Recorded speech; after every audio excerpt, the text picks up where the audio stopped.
Chhota Udepur general hospital બની રખડતા ઢોરનો અડ્ડો। Chhota Udepur general હોસ્પિટલમાં ઢોરના આંટાફેરા। ઓપીડી વિભાગ પાસે રખડતા ઢોરના આંટાફેરા।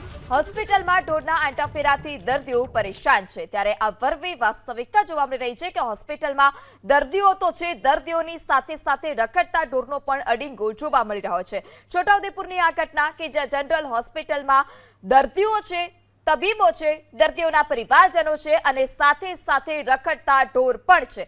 ત્યારે રખડતા ઢોરથી લોકો ત્રસ્ત તો છે, રસ્તા પર ચાલતા આ રખડતા ઢોરથી લોકો ત્રસ્ત છે અને હવે તો હોસ્પિટલમાં પણ લોકો આ રખડતા ઢોરથી ત્રસ્ત છે। ત્યારે આ હોસ્પિટલમાંથી રખડતા ઢોરથી ક્યારે મુક્તિ મળશે તે પણ સૌથી મોટો સવાલ છે। જો પાલિકા ઢોર પકડવાની કામગીરી કરતી હોય તો પછી આ કામગીરીનો ઉત્તમ નમૂનો છે, કારણ કે કામગીરી કરે છે।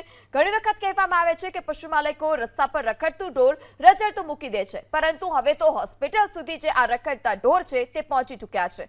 અનેક વખત અગાઉ આ પ્રકારની ઘટના સામે આવી ચૂકી છે કે જ્યાં હોસ્પિટલમાં રખડતા શ્વાન અડીંગો જમાવીને બેઠા હોય, રખડતા પશુઓનો ત્રાસ છે અને ફરી એક વખત આ જ પ્રકારની ઘટના છોટાઉદેપુરમાંથી સામે આવી કે જ્યાં જનરલ હોસ્પિટલમાં ઓપીડી વિભાગ પાસે રખડતા ઢોરના આંટાફેરા જોવા મળ્યા છે। આપ જોઈ શકો છો દ્રશ્યોમાં કે જ્યાં એક હાજર વ્યક્તિ હતા તે ચપ્પલની મદદથી આ રખડતા ઢોરને ત્યાંથી બહાર કાઢવાના પ્રયાસ કરે છે। જ્યારે ઢોર ત્યાંથી બહાર નીકળે છે સીડી ઉતરીને, ત્યારે પણ સીડી પાસે એક વ્યક્તિ બેઠા છે। જો તેમના પર રખડતા ઢોરે હુમલો કર્યો હોત તો જવાબદાર કોણ તે પણ સૌથી મોટો સવાલ।